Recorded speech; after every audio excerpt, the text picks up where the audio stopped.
Hello दोस्तों, great biographies YouTube channel पर आपका स्वागत है। आज हम जानेंगे भारत के सबसे प्रभावशाली आध्यात्मिक व्यक्तित्व के धनी स्वामी विवेकानंद जी के बारे में और जानेंगे कि ऐसा क्या हुआ था कि स्वामी जी वैराग्य के प्रति आकर्षित हो गए और महज 25 वर्ष की उम्र में ही संन्यास का मार्ग चुन लिया। तो चलिए जानते हैं स्वामी विवेकानंद जी की जीवनी के बारे में। स्वामी विवेकानंद का जन्म 12 जनवरी सन 1863 विद्वानों के अनुसार मकर संक्रांति संवत 1920 को कलकत्ता में एक कुलीन कायस्थ परिवार में हुआ था। उनके बचपन का घर का नाम वीरेश्वर रखा गया, किंतु उनका औपचारिक नाम नरेंद्रनाथ दत्त था। पिता विश्वनाथ दत्त कलकत्ता हाईकोर्ट के एक प्रसिद्ध वकील थे। दुर्गाचरण दत्ता नरेंद्र के दादा संस्कृत और फारसी के विद्वान थे। उन्होंने अपने परिवार को 25 वर्ष की आयु में छोड़ दिया और एक साधु बन गए। उनकी माता भुवनेश्वरी देवी धार्मिक विचारों की महिला थी। उनका अधिकांश समय भगवान शिव की पूजा अर्चना में व्यतीत होता था। नरेंद्र के पिता और उनकी मां के धार्मिक, प्रगतिशील व तर्कसंगत रवैया ने उनकी सोच और व्यक्तित्व को आकार देने में सहायता की। बचपन से ही नरेंद्र अत्यंत कुशाग्र बुद्धि के तो थे ही, नक्खट भी थे। अपने साथी बच्चों के साथ वे खूब शरारत करते और मौका मिलने पर अपने अध्यापकों के साथ भी शरारत करने से नहीं चूकते थे। उनके घर में नियमपूर्वक रोज पूजा पाठ होता था। धार्मिक प्रवृत्ति की होने के कारण माता भुवनेश्वरी देवी को पुराण, रामायण, महाभारत आदि की कथा सुनने का बहुत शौक था। कथावाचक बराबर इनके घर आते रहते थे। नियमित रूप से भजन कीर्तन भी होता रहता था। परिवार के धार्मिक एवं आध्यात्मिक वातावरण के प्रभाव से बालक नरेंद्र के मन में बचपन से ही धर्म एवं अध्यात्म के संस्कार गहरे होते गए। माता पिता के संस्कारों और धार्मिक वातावरण के कारण बालक के मन में बचपन से ही ईश्वर को जानने और उसे प्राप्त करने की लालसा दिखाई देने लगी थी। ईश्वर के बारे में जानने की उत्सुकता में कभी कभी वे ऐसे प्रश्न पूछ बैठते थे कि इनके माता पिता और कथावाचक पंडित तक चक्कर में पड़ जाते थे। शिक्षा। सन 1871 में 8 साल की उम्र में नरेंद्रनाथ ने ईश्वर चंद्र विद्यासागर के मेट्रोपॉलिटन संस्थान में दाखिला लिया, जहां वे स्कूल गए। 1877 में उनका परिवार रायपुर चला गया। 1879 में कलकत्ता में अपने परिवार की वापसी के बाद वह एकमात्र छात्र थे जिन्होंने प्रेसिडेंसी कॉलेज प्रवेश परीक्षा में प्रथम डिवीजन अंक प्राप्त किए। वे दर्शन, धर्म, इतिहास, सामाजिक विज्ञान, कला और साहित्य सहित विषयों के एक उत्साही पाठक थे। इनकी वेद, उपनिषद, भगवद गीता, रामायण, महाभारत और पुराणों के अतिरिक्त अनेक हिंदू शास्त्रों में गहन रुचि थी। नरेंद्र को भारतीय शास्त्रीय संगीत में प्रशिक्षित किया गया था और ये नियमित रूप से शारीरिक व्यायाम में व खेलों में भाग लिया करते थे। नरेंद्र ने पश्चिमी तर्क, पश्चिमी दर्शन और यूरोपीय इतिहास का अध्ययन जनरल असेंबली इंस्टीट्यूशन, अब स्कॉटिश चर्च कॉलेज में किया। 1881 में इन्होंने ललित कला की परीक्षा उत्तीर्ण की और 1884 में कला स्नातक की डिग्री पूरी कर ली। नरेंद्र ने David Hume, Immanuel Kant, Johann Gottlieb Fichte, Baruch Spinoza, George W.H. Hegel, Arthur Schopenhauer, Auguste Comte, John Stuart Mill और चार्ल्स डार्विन के कामों का अध्ययन किया। उन्होंने स्पेंसर की किताब एजुकेशन 1860 का बंगाली में अनुवाद किया। ये हर्बर्ट स्पेंसर के विकासवाद से काफी मोहित थे। पश्चिम दार्शनिकों के अध्ययन के साथ ही इन्होंने संस्कृत ग्रंथों और बंगाली साहित्य को भी सीखा। विलियम हेस्टी, महासभा संस्था के प्रिंसिपल, ने लिखा, नरेंद्र वास्तव में एक जीनियस है। मैंने काफी विस्तृत और बड़े इलाकों में यात्रा की है, लेकिन उनकी जैसी प्रतिभा वाला का एक भी बालक कहीं नहीं देखा, यहां तक कि जर्मन विश्वविद्यालयों के दार्शनिक छात्रों में भी नहीं। अनेक बार इन्हें श्रुतिधर, विलक्षण स्मृति वाला एक व्यक्ति भी कहा गया है। आध्यात्मिक शिक्षुता, ब्रह्म समाज का प्रभाव। 1880 में नरेंद्र ईसाई से हिंदू धर्म में रामकृष्ण के प्रभाव से परिवर्तित केशव चंद्र सेन की नव विधान में शामिल हुए। नरेंद्र 1884 से पहले कुछ बिंदु पर एक फ्री मसोनरी लॉज और साधारण ब्रह्म समाज, जो ब्रह्म समाज का ही एक अलग गुट था और जो केशव चंद्र सेन और देवेंद्रनाथ टैगोर के नेतृत्व में था। 1881 से 1884 के दौरान ये सन्स बैंड ऑफ होप में भी सक्रिय रहे, जो धूम्रपान और शराब पीने से युवाओं को हतोत्साहित करता था। यह नरेंद्र के परिवेश के कारण पश्चिमी आध्यात्मिकता के साथ परिचित हो गया था। उनके प्रारंभिक विश्वासों को ब्रह्म समाज ने, जो एक निराकार ईश्वर में विश्वास और मूर्ति पूजा का प्रतिवाद करता था, ने प्रभावित किया और सुव्यवस्थित, युक्तिसंगत, अद्वैतवादी अवधारणाओं, धर्मशास्त्र, वेदांत और उपनिषदों के एक चयनात्मक और आधुनिक ढंग से अध्ययन पर प्रोत्साहित किया। निष्ठा। एक बार किसी शिष्य ने गुरुदेव की सेवा में घृणा और निष्क्रियता दिखाते हुए नागभान सिकोड़ी। यह देखकर विवेकानंद को क्रोध आ गया। वे अपने उस गुरु भाई को सेवा का पाठ पढ़ाते और गुरुदेव की प्रत्येक वस्तु के प्रति प्रेम दर्शाते हुए उनके बिस्तर के पास रख कफ आदि से भरी थूकदानी उठाकर फेंकते थे। गुरु के प्रति ऐसी अनन्य भक्ति और निष्ठा के प्रताप से ही वे अपने गुरु के शरीर और उनके दिव्यतम आदर्शों की उत्तम सेवा कर सके, गुरुदेव को समझ सके और स्वयं के अस्तित्व को गुरुदेव के स्वरूप में विलीन कर सके और आगे चलकर समग्र विश्व में भारत के अमूल्य आध्यात्मिक भंडार की महक फैला सके। ऐसी थी उनके इस महान व्यक्तित्व की नींव में गुरु भक्ति, गुरु सेवा और गुरु के प्रति अनन्य निष्ठा, जिसका परिणाम सारे संसार ने देखा। स्वामी विवेकानंद अपना जीवन अपने गुरुदेव रामकृष्ण परमहंस को समर्पित कर चुके थे। उनके गुरुदेव का शरीर अत्यंत रुग्ण हो गया था। गुरुदेव के शरीर त्याग के दिनों में अपने घर और कुटुंब की नाजुक हालत व स्वयं के भोजन की चिंता किए बिना वे गुरु की सेवा में सतत संलग्न रहे। विवेकानंद बड़े स्वप्न दृष्टा थे। उन्होंने एक ऐसे समाज की कल्पना की थी जिसमें धर्म या जाति के आधार पर मनुष्य मनुष्य में कोई भेद न रहे। उन्होंने वेदांत के सिद्धांतों को इसी रूप में रखा। अध्यात्मवाद बनाम भौतिकवाद के विवाद में पड़े बिना भी यह कहा जा सकता है कि समता के सिद्धांत का जो आधार विवेकानंद ने दिया, उनसे सबल बौद्धिक आधार शायद ही ढूंढा जा सके। विवेकानंद को युवकों से बड़ी आशाएं थीं। आज के युवकों के लिए इस ओजस्वी सन्यासी का जीवन एक आदर्श है। सम्मेलन भाषण। मेरे अमेरिकी बहनों और भाइयों, आपने जिस सम्मान, सौहार्द और स्नेह के साथ हम लोगों का स्वागत किया है, उसके प्रति आभार प्रकट करने के निमित्त खड़े होते समय मेरा हृदय अवर्णनीय हर्ष से पूर्ण हो रहा है। संसार में सन्यासियों की सबसे प्राचीन परंपरा की ओर से मैं आपको धन्यवाद देता हूँ, धर्मों की माता की ओर से धन्यवाद देता हूँ और सभी संप्रदायों एवं मतों के कोटि कोटि हिंदुओं की ओर से भी धन्यवाद देता हूँ। मैं इस मंच पर से बोलने वाले उन कतिपय वक्ताओं के प्रति भी धन्यवाद ज्ञापित करता हूं, जिन्होंने प्राची के प्रतिनिधियों का उल्लेख करते समय आपको यह बतलाया है कि सुदूर देशों के ये लोग सहिष्णुता का भाव विविध देशों में प्रचारित करने के गौरव का दावा कर सकते हैं। मैं एक ऐसे धर्म का अनुयायी होने में गर्व का अनुभव करता हूं, जिसने संसार को सहिष्णुता तथा सार्वभौम स्वीकृत दोनों की ही शिक्षा दी है। हम लोग सब धर्मों के प्रति केवल सहिष्णुता में ही विश्वास नहीं करते, वरन समस्त धर्मों को सच्चा मानकर स्वीकार करते हैं। मुझे ऐसे देश का व्यक्ति होने का अभिमान है जिसने इस पृथ्वी के समस्त धर्मों और देशों के उत्पीड़ितों और शरणार्थियों को आश्रय दिया है। मुझे आपको यह बतलाते हुए गर्व होता है कि हमने अपने वक्ष में उन यहूदियों के विशुद्धतम अवशिष्ट को स्थान दिया था, जिन्होंने दक्षिण भारत आकर उसी वर्ष शरण ली थी जिस वर्ष उनका पवित्र मंदिर रोमन जाति के अत्याचार से धूल में मिला दिया गया था। ऐसे धर्म का अनुयायी होने में मैं गर्व का अनुभव करता हूं, जिसने महान जरथुष्ट जाति के अवशिष्ट अंश को शरण दी और जिसका पालन वह अब तक कर रहा है। भाइयों, मैं आप लोगों को एक स्तोत्र की कुछ पंक्तियां सुनाता हूं, जिसकी आवृत्ति मैं बचपन से कर रहा हूं और जिसकी आवृत्ति प्रतिदिन लाखों मनुष्य किया करते हैं। रुचिना वैचित्र्याद्रिजुकुटिल नाना पथ हुशाम नृणामे को गम्यस्त्वमसी पैसा मरनवे।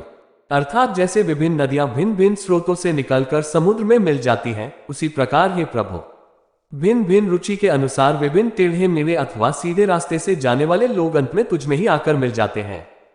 यह सभा, जो अभी तक आयोजित सर्वश्रेष्ठ पवित्र सम्मेलनों में से एक है, स्वतः ही गीता के इस अद्भुत उपदेश का प्रतिपादन एवं जगत के प्रति उसकी घोषणा करती है।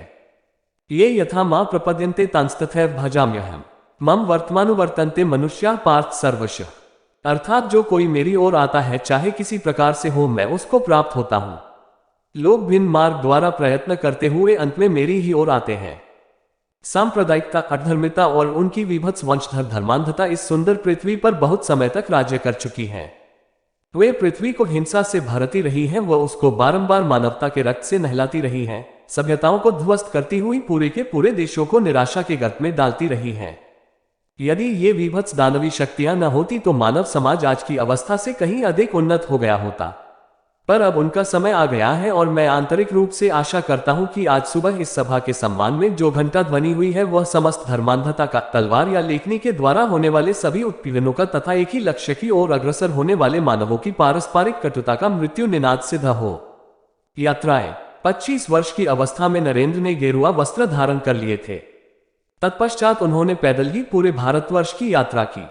विवेकानंद ने 31 मई 1893 को अपनी यात्रा शुरू की और जापान के कई शहरों Nagasaki, Kobe, Yokohama, Osaka, Kyoto और टोक्यो समेत का दौरा किया। चीन और कनाडा होते हुए अमेरिका के शिकागो पहुंचे। 1893 में शिकागो, अमेरिका में विश्व धर्म परिषद हो रही थी। स्वामी विवेकानंद उसमें भारत के प्रतिनिधि के रूप में पहुंचे। यूरोप, अमेरिका के लोग उस समय पराधीन भारतवासियों को बहुत हीन दृष्टि से देखते थे। वहां लोगों ने बहुत प्रयत्न किया कि स्वामी विवेकानंद को सर्वधर्म परिषद में बोलने का समय ही न मिले, परंतु एक अमेरिकन प्रोफेसर के प्रयास से उन्हें थोड़ा समय मिला। उस परिषद में उनके विचार सुनकर सभी विद्वान चकित हो गए। फिर तो अमेरिका में उनका अत्यधिक स्वागत हुआ। वहां उनके भक्तों का एक बड़ा समुदाय बन गया। 3 वर्ष वे अमेरिका में रहे और वहां के लोगों को भारतीय तत्वज्ञान की अद्भुत ज्योति प्रदान की। उनकी वक्तृत्व शैली तथा ज्ञान को देखते हुए वहां के मीडिया ने उन्हें साइक्लोनिक हिंदू का नाम दिया। अध्यात्म विद्या और भारतीय दर्शन के बिना विश्वनाथ हो जाएगा, यह स्वामी विवेकानंद का दृढ़ विश्वास था। अमेरिका में उन्होंने रामकृष्ण मिशन की अनेक शाखाएं स्थापित की। अनेक अमेरिकी विद्वानों ने उनका शिष्यत्व ग्रहण किया। वे सदा अपने को गरीबों का सेवक कहते थे। भारत के गौरव को देश देशांतरों में उज्ज्वल करने का उन्होंने सदा प्रयत्न किया। विवेकानंद का योगदान तथा महत्व। स्वामी विवेकानंद का जीवन बताता है कि 39 वर्ष के संक्षिप्त जीवन काल में स्वामी विवेकानंद जो काम कर गए, वे आने वाली अनेक शताब्दियों तक पीढ़ियों का मार्गदर्शन करते रहेंगे। 30 वर्ष की आयु में स्वामी विवेकानंद ने शिकागो, अमेरिका के विश्व धर्म सम्मेलन में हिंदू धर्म का प्रतिनिधित्व किया और उसे सार्वभौमिक पहचान दिलवाई। गुरुदेव रवींद्रनाथ ठाकुर ने एक बार कहा था, यदि आप भारत को जानना चाहते हैं तो विवेकानंद को पढ़िए। उनमें आप सब कुछ सकारात्मक ही पाएंगे, नकारात्मक कुछ भी नहीं। रोमा रोला ने उनके बारे में कहा था, उनके द्वितीय होने की कल्पना करना भी असंभव है। वे जहां भी गए सर्वप्रथम ही रहे। हर कोई उनमें अपने नेता का दिग्दर्शन करता था। वे ईश्वर के प्रतिनिधि थे और सब पर प्रभुत्व प्राप्त कर लेना ही उनकी विशिष्टता थी। हिमालय प्रदेश में एक बार एक अनजान यात्री उन्हें देख ठिठक कर रुक गया और आश्चर्यपूर्वक चिल्ला उठा, शिव। यह ऐसा हुआ मानो उस व्यक्ति के आराध्य देव ने अपना नाम उनके माथे पर लिख दिया हो। वे केवल संत ही नहीं, एक महान देशभक्त, वक्ता, विचारक, लेखक और मानव प्रेमी भी थे।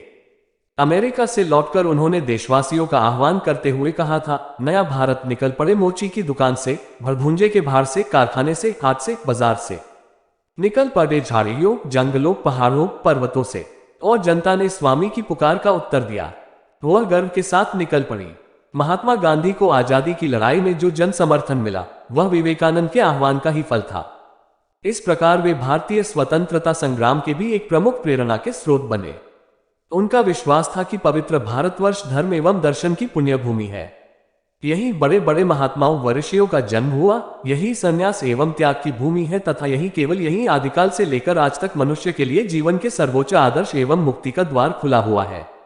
उनके कथन, उठो, जागो, स्वयं जागकर औरों को जगाओ, अपने नरजन्म को सफल करो और तब तक नहीं रुको जब तक लक्ष्य प्राप्त न हो जाए।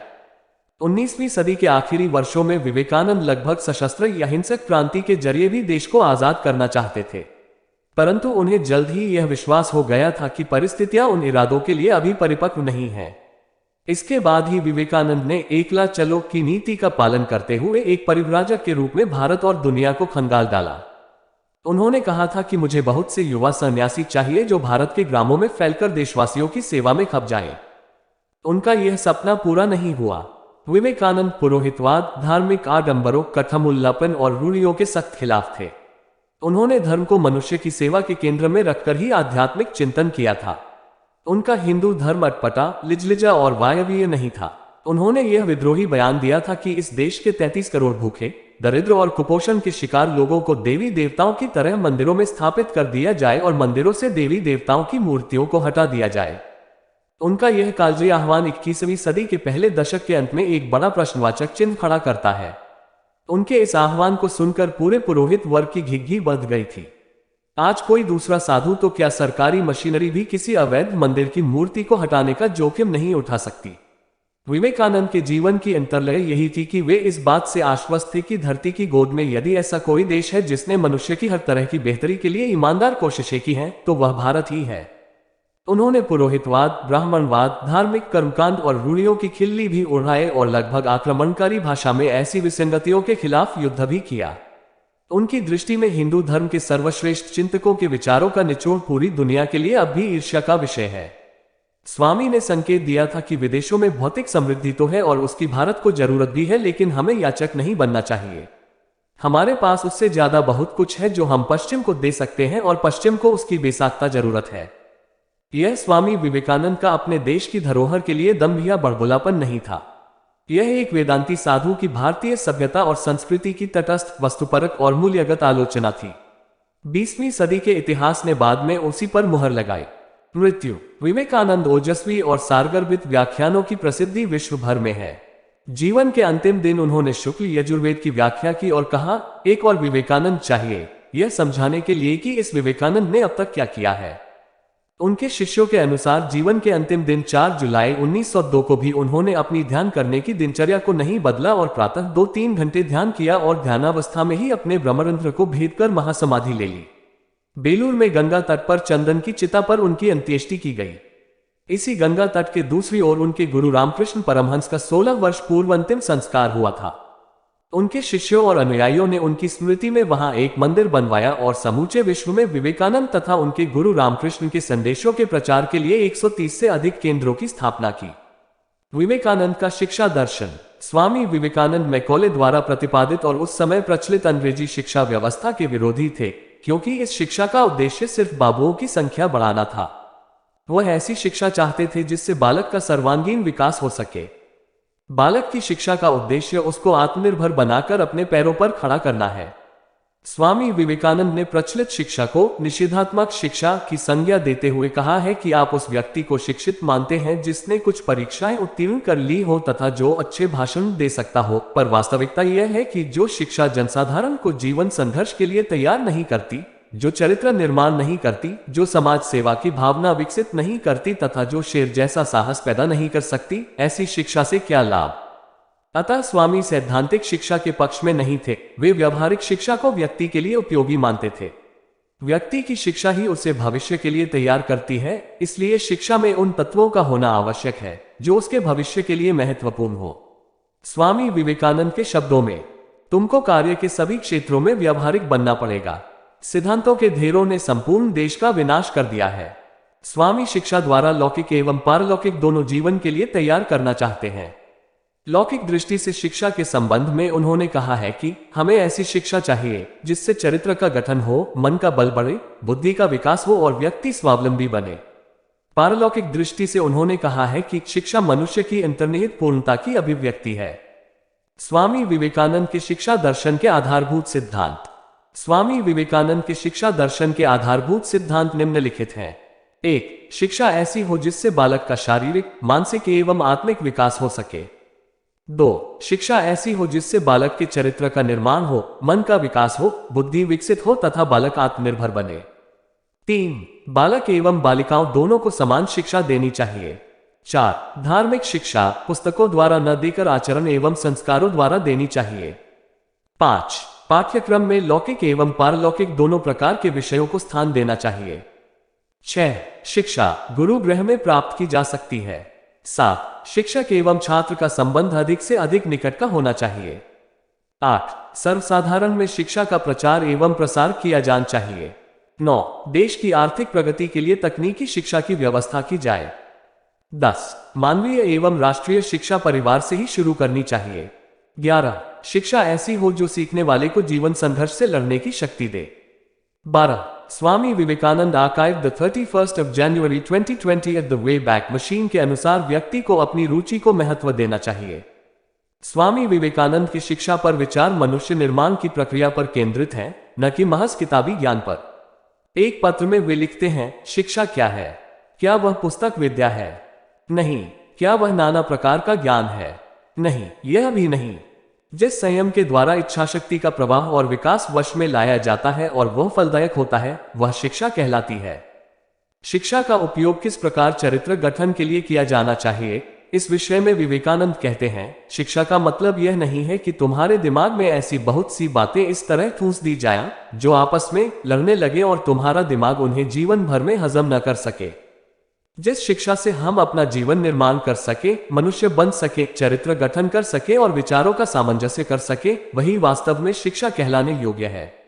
यदि तुम 5 ही भावों को हजम कर तदनुसार जीवन और चरित्र गठित कर सके हो तो तुम्हारी शिक्षा उस आदमी की अपेक्षा बहुत अधिक है जिसने एक पूरी की पूरी लाइब्रेरी ही कंठस्थ कर ली है। देश की उन्नति फिर चाहे वह आर्थिक हो या आध्यात्मिक में स्वामी शिक्षा की भूमिका केंद्रीय मानते थे। भारत तथा पश्चिम के बीच के अंतर को वे इसी दृष्टि से वर्णित करते हुए कहते हैं, केवल शिक्षा शिक्षा शिक्षा यूरोप के बहुतेरे नगरों में घूमकर और वहां के गरीबों के भी अमन चैन और विद्या को देखकर हमारे गरीबों की बात याद आती थी और मैं आंसू बहाता था। यह अंतर क्यों हुआ? उत्तर पाया, शिक्षा। स्वामी विवेकानंद का विचार था कि उपयुक्त शिक्षा के माध्यम से व्यक्तित्व विकसित होना चाहिए और चरित्र की उन्नति होनी चाहिए। सन 1900 में लॉस एंजल्स, कैलिफोर्निया में दिए गए एक व्याख्यान में स्वामी यही बात सामने रखते हैं, हमारी सभी प्रकार की शिक्षाओं का उद्देश्य तो मनुष्य के इसी व्यक्तित्व का निर्माण होना चाहिए, परंतु इसके विपरीत हम केवल बाहर से पालिश करने का ही प्रयत्न करते हैं। यदि भीतर कुछ सार न हो तो बाहरी रंग चढ़ाने से क्या लाभ? शिक्षा का लक्ष्य अथवा उद्देश्य तो मनुष्य का विकास ही है। स्वामी विवेकानंद के अनमोल वचन, उठो जागो और तब तक नहीं रुको जब तक लक्ष्य प्राप्त नहीं हो जाता। हर आत्मा ईश्वर से जुड़ी है, करना यह है कि हम इसकी दिव्यता को पहचाने, अपने आप को अंदर या बाहर से सुधार कर। कर्म, पूजा, अंतर मन या जीवन दर्शन, इनमें से किसी एक या सब से ऐसा किया जा सकता है और फिर अपने आप को खोल दें। यही सभी धर्मों का सारांश है। मंदिर, परंपराएं, किताबें या पढ़ाई, ये सब इससे कम महत्वपूर्ण है। एक विचार ले और इसे ही अपनी जिंदगी का एकमात्र विचार बना ले। इसी विचार के बारे में सोचे, सपना देखे और इसी विचार पर जिए। आपके मस्तिष्क, दिमाग और रगों में यही एक विचार भर जाए, यही सफलता का रास्ता है। इसी तरह से बड़े बड़े आध्यात्मिक धर्म पुरुष बनते हैं। एक समय में एक काम करो और ऐसा करते समय अपनी पूरी आत्मा उसमें डाल दो और बाकी सब कुछ भूल जाओ। पहले हर अच्छी बात का मजाक बनता है, फिर विरोध होता है और फिर उसे स्वीकार लिया जाता है। एक अच्छे चरित्र का निर्माण हजारों बार ठोकर खाने के बाद ही होता है। खुद को कमजोर समझना सबसे बड़ा पाप है। सत्य को हजार तरीकों से बताया जा सकता है, फिर भी वह एक सत्य ही होगा। बाहरी स्वभाव केवल अंदरूनी स्वभाव का बड़ा रूप है। विश्व एक विशाल व्यायामशाला है जहां हम खुद को मजबूत बनाने के लिए आते हैं। शक्ति जीवन है, निर्बलता मृत्यु है। विस्तार जीवन है, संकुचन मृत्यु है। प्रेम जीवन है, द्वेष मृत्यु है। जब तक आप खुद पर विश्वास नहीं करते तब तक आप भगवान पर विश्वास नहीं कर सकते। जो कुछ भी तुमको कमजोर बनाता है, शारीरिक, बौद्धिक या मानसिक, उसे जहर की तरह त्याग दो। विवेकानंद ने कहा था, चिंतन करो, चिंता नहीं, नए विचारों को जन्म दो। हम जो बोते हैं वो काटते हैं। हम स्वयं अपने भाग्य के निर्माता हैं। हम उम्मीद करते हैं आपको स्वामी विवेकानंद जी की जीवनी पसंद आई होगी। आपने स्वामी जी की आत्मकथा से बहुत कुछ सीखा होगा। यदि आपको हमारी यह पोस्ट अच्छी लगी हो और ऐसे ही अन्य महान लोगों की जीवनी जानना चाहते हैं तो हमारे YouTube चैनल ग्रेट बायोग्राफीज को सब्सक्राइब करें और बेल आइकन को प्रेस करें, जिससे आने वाली हर वीडियो की नोटिफिकेशन आपको मिलती रहे।